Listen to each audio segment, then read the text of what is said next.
வணக்கம். நான் சாந்தி வெற்றிவேல். ததாஸ்து அப்படின்ற வார்த்தை நீங்கள் நிறைய வாட்டி கேள்விப்பட்டிருப்பீங்க. இந்த வார்த்தை சொன்னால் நினச்சது அப்படியே பலிக்குங்க. பெரியவங்க அதனால தான் இந்த வார்த்தையை தங்களுடைய குழந்தைகளை ஆசீர்வாதம் செய்யும்போது, கல்யாணத்தில் அரிசி போட்டு அட்சதை போட்டு ஆசீர்வதிக்கும்போது இந்த வார்த்தையை நம்ம சொல்லுவாங்க. ஆனால் ஒரு வார்த்தை பயப்படவும் வைக்கணும்னா அது இந்த வார்த்தை தான். சில விஷயங்களை நம்ம தெரிஞ்சுக்கிறது ரொம்ப நல்லது. நிறைய பேருக்கு தெரியறதில்லைங்க. பூஜை செய்யும்போது எதுக்காக பெல் அடிக்கிறோம்? கோவிலில் தீபாராதனை காட்டும்போது எதுக்காக மணி அடிக்கிறாங்க? அப்புறம் கல்யாணத்து போது எதுக்கு கண்டிப்பாக அந்த தாலி கட்டுற நேரம் கெட்டி மேலே கொட்டுங்க அப்படின்ற வார்த்தை சொல்கிறாங்க. சுப காரியங்கள் செய்யும்போது, வீட்டில் நல்ல நிகழ்ச்சிகள் நடக்கும்போது எதுக்காக கடவுளோட பாடல்களையும் மந்திரங்களையும் அதிகமாக சத்தமாக வைக்கிறாங்க? நாம் சில யாகம் செய்யும்போது அதை செய்ய வரும் அந்தணர்கள் ஒரு வார்த்தையை மாத்திரம் நம்மக்கிட்ட சொல்லுவாங்க. நான் மந்திரத்தை சொல்கிறேன், நீங்கள் முடிக்கும்போது ததாஸ்து அப்படின்ற வார்த்தையை மாத்திரம் சொல்லிடுங்க அப்படிங்குவார். இல்லைன்னா ஒரு குறிப்பிட்ட ஒரு வார்த்தையை சொல்லி இதை மாத்திரம் சொல்லுங்கள் அப்படின்வாங்க. இதெல்லாம் எதுக்கு அப்படின்றத நீங்கள் தெரிஞ்சுக்கணும். சில பெரியவங்க இதை ஆசீர்வாதத்துக்கு சொல்கிறாங்க. இதுக்கு முக்கியமாக காரணம் இருக்குங்க. இது பயங்கரமான சக்தி வாய்ந்த ஆற்றல் மிகுந்த மந்திரம். திருமணத்தில் ஆசீர்வதிக்கும் போதும் இந்த வார்த்தை சொல்கிறதுக்கு காரணம் இருக்குது. இந்த வார்த்தை எல்லா இடத்துலையும் நல்ல விஷயம், அதாவது சுப நிகழ்ச்சி இந்த மாதிரி எல்லா இடத்துலையும் நடக்கும்போது அங்கே நீங்கள் கூப்பிடாமே நல்ல தேவதைகள் கண்டிப்பாக வந்து நிறைஞ்சிருவாங்க. இது புராணப்படி நடக்கிற ஒரு விஷயம். உலகத்தில் எங்கே நல்லது நடக்குதோ அங்கே இவங்க கூப்பிடாம உங்களை ஆசீர்வதிக்க காத்துக்கிட்டு இருப்பாங்க. நீங்கள் எப்போ ஒரு விளக்கை ஏற்றி ஒரு மந்திரத்தை சத்தமாக ஜெபிக்கிறீங்களோ, இல்லை மந்திரத்தை சத்தமாக ஓட விடுறீங்களோ, அந்த இடத்து வாசலில் அவங்க கரெக்டாக நின்றுடுவாங்க. இவங்க நம்மளை ஆசீர்வதிக்க வந்தவங்க. சரி, இது புராணப்படி கரெக்டு. மற்ற நாள் படின்னா நம்மளுடைய குலதெய்வமும் முன்னோர்களும் இது கரெக்டாக வந்துடுவாங்க. சரி, இதெல்லாம் எதுக்கு இந்த விஷயத்துக்கு சொல்கிறீங்க? அதுதாங்க, கோயிலில் ஒருத்தன் சாமி கும்பிடும்போது நல்ல விஷயத்தையும் நினைப்பான். ஆண்டவா, நான் வாழ்க்கையில் இவ்வளோ துன்பப்பட்டுட்டேன், நல்லா இருக்கணும்னு நினைப்பான். இன்னொருத்தன், இவன் எனக்கு நிம்மதியே தரமான்றான், இவெல்லாம் என் வாழ்க்கையில் இல்லைன்னா எப்படி இருக்கும் அப்படின்னு நினைப்பான். இப்போ ஒன்றோட ஒன்று கிராஷ் ஆனால் என்ன ஆகும்? தவறாக தானே போகும். அந்த தவறு தான் இந்த கோவிலில் வரக்கூடாதுன்றதுக்காக ஒவ்வொருத்தருக்கு ஒரு அந்த கோவிலுக்கு ஒரு 100 பேர் வந்திருந்தாங்கன்னா கண்டிப்பாக 10 பேர் இந்த உலகம் நல்லா இருக்கணும் அப்படின்னு நினைப்பாங்க. அடுத்த 10 பேர் தங்களுடைய வாழ்க்கை நல்லா இருக்கணும், நம்ம பார்க்குற உறவுகளும் நல்லா இருக்கணும். மீதி இருக்கிற 80 பேர் தவறான ஏதோ ஒரு சிந்தனையோடு தான் இருப்பாங்க. யாரையாவது ஒருத்தரை வெறுக்க வேண்டியது, யாரையாவது தவறாக நினைக்க வேண்டியது, இதெல்லாம் நமக்கு தப்பாக பழிச்சிடும். எந்த இடத்துல அதிகமாக இருக்குதோ அது தப்பாக பழிச்சிடும். அது பழிக்கக்கூடாதுன்றதுக்குனால தான் அந்த பெல் அடிப்பாங்க. அடிக்கிறது நமக்கு அலர்ட் கொடுக்கறது. இந்த பெல் அடித்தா எச்சரிக்கையாக இருங்க, வாயிலிருந்து எந்த வார்த்தையும் விடாதீங்க. இப்போ உங்களுக்கு புரியுதா எதுக்காக கோவிலில் பெல் அடிக்கிறாங்கன்னு? அந்த பெல் அடிக்கும்போது கண்டிப்பாக உங்கள் ஃபோனை சுவிட்ச் ஆஃப் பண்ணிவிடுங்க. கண்டிப்பாக எந்த வார்த்தையும் வாயை விட்டு விடாதீங்க. மானசீகமாக நீங்கள் நினைங்க, நல்லதை நினைங்க. மானசீகத்துக்கு பவர் அதிகம். கல்யாணத்தில் அதே மாதிரி இந்த குழந்தைங்க இவ்வளோ நாள் கஷ்டப்பட்டுது, நல்லா இருக்கணும் அப்படின்னு நினைக்கிற ஒரு குரூப்பும் இருக்குது. இந்த குழந்தைக்கு கிடைச்ச மாதிரி லைஃப் என்னோடய குழந்தைக்கு கிடைக்கலையே, பாரு இவ்வளோ பண்ணியிருக்காங்க, இவங்கெல்லாம் இவ்வளோ நல்லா இருக்காங்க, இப்படி நினைக்கிற 40 பேர் இருப்பாங்க. மீதி ஒரு 60 பேர் நல்லா இருக்கணும் அந்த குழந்தைங்கன்னு நினைப்பாங்க. அதுக்காக தான் அந்த தாலி கட்டும்போது கெட்டி மேளம் கொட்டுறது. அந்த தேவதைகளுக்கு அங்கே இருக்கிற விஷயம் எதுவுமே தெரியாது. யார் நல்லவங்க, யார் கெட்டவங்க. ஏன்னா அவங்க தேவலோகத்துலேருந்து வந்தவங்க, அவங்க புது ஆளுங்க. நம்மளை வாழ்த்த மாத்திரம்தான் உங்களுக்கு அனுமதி. நீங்கள் சொல்கிறது நடக்கணும் அப்படின்றது மாத்திரம்தான். அதனால் அவங்க வந்திருக்கும்போது அங்கே நடக்கிற எல்லா வார்த்தைக்கும் அப்படியே நடக்கட்டும் அப்படின்வாங்க. அதனால தான் இந்த கல்யாண வீட்டில் அந்த கெட்டி மேளம் கொட்டும்போது அத்தனை பேரை எழுந்து நின்று அவங்களுடைய கண் அந்த கல்யாண பொண்ணையும் மாப்பிள்ளையும் நல்லா இருக்கணுன்றது மாத்திரம்தான் வாழ்த்தணும். மனசில் ஏதாவது குடும்ப சண்டை இருந்தால் கூட மறந்துடுங்க, நல்லதை மாத்திரம் நினைங்க. அதோட எஃபெக்ட்டு உங்கள் குடும்பமும் நல்லா இருக்குங்க. அதை முதல்ல நீங்கள் தெரிஞ்சுக்கணும். இது ஒரு உண்மையான விஷயம். ஒவ்வொரு விஷயத்துலேயும் நம்முடைய முன்னோர்கள், நம்முடைய குலதெய்வங்கள் சில வழிமுறையை செஞ்சு வச்சுருக்கு. சிலர் கரெக்டாக அந்த பூஜை நேரத்தில் ஏதாவது ஒரு வார்த்தையை விட்டுருவாங்க. இந்த மாதிரி நிறைய விஷயங்கள் நடந்துட்டு தான் இருக்குது. நம்ம வாயிலிருந்து வர வேண்டிய வார்த்தை நல்லதாக இருக்கணும். பிறர் வாயிலிருந்து என்ன வார்த்தை வரணுன்றதை நாம் தீர்மானிக்க முடியாது. அதனால தான் இந்த வழிமுறைகளெல்லாம் அவங்க செஞ்சு வச்சுருக்காங்க. உங்கள் வீட்டில் நல்ல யாகம் பண்ணும்போதோ இல்லை பூஜை பண்ணணும்னு நினைக்கும்போது சத்தமாக பாட்டு போட்டு விட்ருங்க. இந்த சத்தம் அந்த தப்பாக நினைக்கிறவங்களுடைய எண்ணத்தை குறைச்சிடும். எப்போவுமே அதிகமான சத்தம், கோவத்தில் கூட ஒருத்தர் பயங்கரமாக கத்துனாங்கன்னா எதிராளி நல்லவனாக இருந்தால் கூட செயல்படுத்த முடியாது. இதுதாங்க கான்செப்டு. எந்த சத்தம் அதிகமாக இருக்குதோ, நல்ல சத்தம் அதிகமாக இருந்தால் கெட்ட சத்தம் அப்படியே அடங்கிடும். இதுதான். அதை விட நீங்கள் மனசில் ஒவ்வொரு விஷயமும் நினச்சி பண்ணுறது, வெளியில் சொல்லியே பண்ணாதீங்க. ஏன்னா அந்த சொல்கிறது கூட மற்றவங்க காதுக்கு தப்பாக கூட போகும். இப்போது ஒரு எக்ஸாம்பிள் சொல்கிறேன் பாருங்களேன். நீங்கள் ஒரு ஃப்ரெண்டை வழியில் பார்க்குறீங்க. அவன் பேர் கிருஷ்ணாவோ ராமாவோ வச்சுங்க. ராமா எப்படி இருக்க அப்படின்னு கேட்குறீங்க. கேட்டதுமே அந்த மனுஷன் சொல்கிற பதில் என்னவாக இருக்கும்? சூப்பர்ப்பா, நல்லா இருக்கேன், நீ நல்லா இருக்கியா அப்படின்னு தான் கேட்கணும். ஆனால் முக்கால்வாசி பேர் என்ன சொல்கிறாங்க? எங்கப்பா நல்லா இருக்கிறது, தலைவலி, வயிற்று வலி, வீட்டில் ஒரே பிரச்சனை, கால் வேறு சரியில்லையா, எந்திரிச்சா இடுப்பு திரும்புதா, நடந்தால் கால் கோணுதா, இப்படி தான் சொல்கிறாங்களே தவிர நல்ல வார்த்தையே கிடையாது. அதோடு மட்டும் விடுறாங்களா? சரிப்பா இப்போ நல்லா இருக்கியா?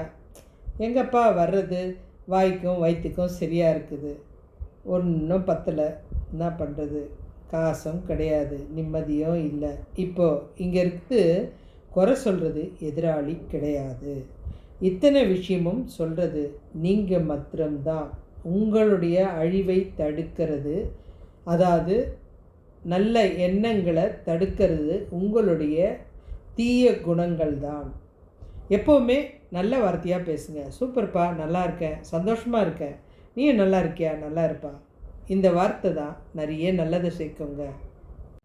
நம்ம வாழ்க்கையை தீர்மானிக்கிறது எதிராளியே கிடையாதுங்க, நம்ம பேசுகிற வார்த்தைகள் தான், நம்ம வாயிலிருந்து வர வார்த்தைகள் தான். அந்த எதிராளியை ஏமாத்துறதுக்காக என்கிட்ட ஒன்றும் கிடையாது, நானே கஷ்டத்தில் இருக்கேன், வேணாங்க, அதை விட கொடுக்காதீங்க, ஆனால் நீங்கள் இருக்கிறத சொல்லுங்கள், நான் நல்லா இருக்கேன், நான் சந்தோஷமாக இருக்கேன், இப்போ எனக்கு ஐடியா கிடையாதுப்பா, தைரியமாக பேசுங்க. அப்படியே கேட்டால் கூட இல்லைப்பா, எனக்கு அதுக்கு உடன்பாடு இல்லை, எனக்கு பிடிக்கல, தைரியமாக சொல்லுங்கள். ஒரு விஷயம் உங்களுக்கு தெரியுமா? கண்டிப்பாக இதுக்கு ஒரு புராண கதையை நான் சொல்லணும். ராவண பயங்கர சக்தி வாய்ந்த மனுஷன், எல்லாருக்குமே தெரியும். அவன் நிறைய தவம் பண்ணி நிறைய வரத்தை வாங்கிட்டான். ஆனால் ஒரு சின்ன தப்பு தான் பண்ணிட்டான். மிருகத்தால் இறக்கக்கூடாது, தேவர்களால் இறக்கக்கூடாது, முப்பெரும் சக்தியால் இறக்கக்கூடாது அப்படின்னு கேட்டானே தவிர அந்த ஆணவம் கண்ணை மறைச்சி மனிதனால் இறக்கக்கூடாதுன்னு சொல்ல. அதனால தான் ராமர் சாதாரண மனுஷனாக பிறந்து அவனை கொல்ல வேண்டியதாக போச்சு. அதோடு மட்டும் இல்லாமல் தன் தம்பி கும்பகர்ணனுக்கும் ஒரு ஐடியா சொல்லி கொடுத்தாரு. நீ பயங்கரமாக தவம் பண்ணு, நல்லா இது பண்ணு, அதாவது அந்த வெறி நான் அடையாத நீ அடையணும் அப்படின்ட்டு. நீ கேட்க போகிற வரம் தேவ லோகமே அலுண்டு போகணும், பயந்து போகணும்.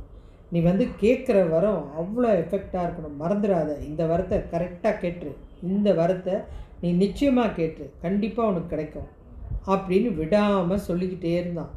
அவன் சொல்லிவிட்டு இந்த கும்பகர்ணனை தவம் இருக்க சொல்லிட்டான். கிட்டத்தட்ட 3000 வருஷம் அவனுடைய தவம் நடந்துட்டுருக்கு. கும்பகர்ணனை மாதிரி ஒரு பெரிய ஆற்றல் வீரன் யாருமே கிடையாது. கிட்டத்தட்ட 3000 வருஷம் நெருங்க நெருங்க தேவலோகமே கதி கலங்க ஆரம்பிச்சிருச்சு. இவன் என்ன வரம் கேட்பான்னு தெரியாது. ஆனால் அவன் கேட்குறத நம்ம கொடுத்து தான் ஆகணும். அவன் எது கேட்டாலும் இல்லைன்னு சொல்ல முடியாது. அதுக்குண்டான பவரை அவன் ஏற்றிட்டான். இப்போ அவன் என்ன கேட்டாலும் நம்ம செஞ்சு தான் ஆகணும் அப்படின்ற எண்ணம் மனசு முழுக்க எல்லா தேவர்களுக்கும் இறைவனுக்கும் பயமே வந்துச்சுங்க. இதனால் மொத்த தேவலோகமும் பயந்து போய் கடவுள்கள்கிட்ட கேட்டாலும் எங்களுக்கும் அந்த பயம்தான்ப்பா இருக்குது. ஈசன் சொல்கிறாரு, என்கிட்ட இருந்து அந்த அழிக்கக்கூடிய சக்தி அவன் வாங்கிட்டா என்னால் எதுவும் பண்ண முடியாது. பிரம்மா பயப்படுறாரு, என்கிட்டேருந்து படைக்கிற தொழிலை வாங்கிட்டா என்னால் எதுவும் பண்ண முடியாது. மகாவிஷ்ணுவும் அதே தான், என்கிட்டேருந்து ஒரு காக்கிற விஷயத்தை வாங்கிட்டா நான் என்ன பண்ண முடியும். எல்லாரும் பயந்தாங்க. சரஸ்வதி தேவி மாத்திரம் ஒரு வார்த்தை சொன்னாங்க, நமக்கு தான் இருக்கவே இருக்குதுங்க அந்த பவரு. அவனாக விரும்பி கேட்குறத கொடுத்து தானே ஆகணும். ஒரு சின்ன வார்த்தை தவறாச்சுன்னா கூட அதை நம்ம பயன்படுத்திக்க முடியும் அப்படின்னு சாதாரண சரஸ்வதி தேவி சொல்லிட்டாங்க. இவ்வளோ ஆற்றல் மிகுந்த இந்த தேவர்களும் இறைவனும் நினைக்காத ஒன்றை சரஸ்வதி தேவி சொல்லிட்டாங்க. அவங்க என்ன சொன்னாங்க, அவன் கேட்க போகிற வரம் ஒரு சின்ன தடங்கள் இருந்தால் கூட மாறிடும்னு சொல்லிட்டாங்க. அவன் கண் விழிச்சான். கேட்டது என்ன வரம் தெரியுமா? நித்தியத்துவம் அப்படின்றத தான் கேட்கணும். அதாவது அழிவில்லாத வாழ்வு, மரணமில்லாத நிலை, அரச வாழ்க்கை, இந்திரலோக பதவிக்கு சமம்.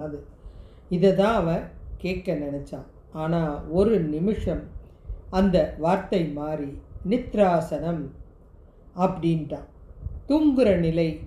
இந்த ஒரு வார்த்தை தவறினதுனால காலம் முழுக்க தூங்க வேண்டிய நிலைமை வந்துச்சு.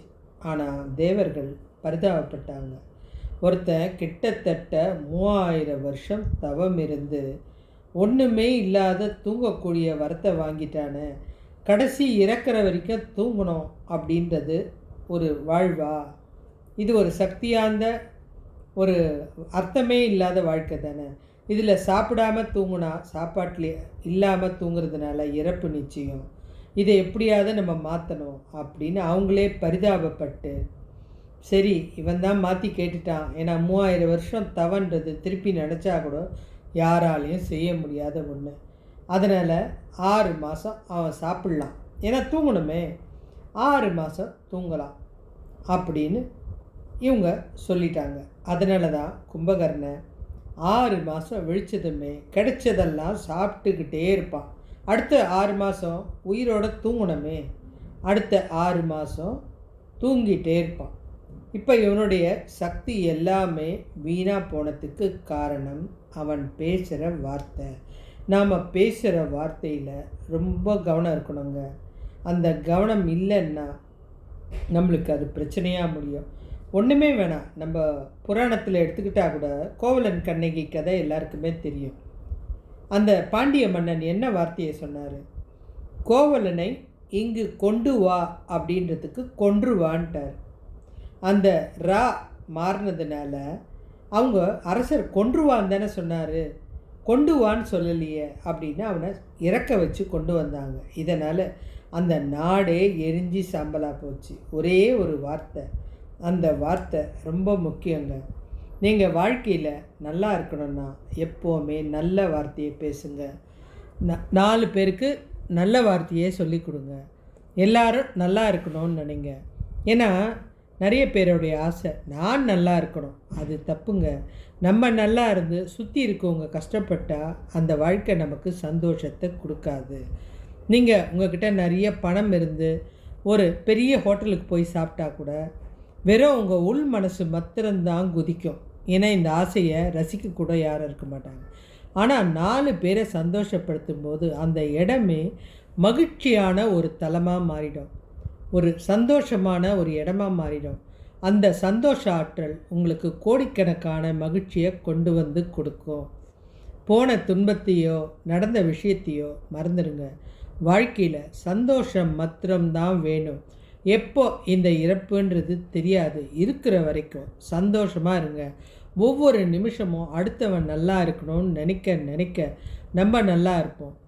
நம்ம நல்லா இருந்தாலும் அடுத்தவங்களுக்கு நல்லது செய்யணும்னு நினைக்க எல்லாமே நன்மையாக தாங்க நடக்கும். உங்களுக்கு நான் சொல்கிற விஷயம்லாம் பிடிச்சிருக்கா? கண்டிப்பாக கமெண்ட் பண்ணுங்கள், ஷேர் பண்ணுங்கள், கண்டிப்பாக சப்ஸ்கிரைப் பண்ணுங்கள். நன்றி.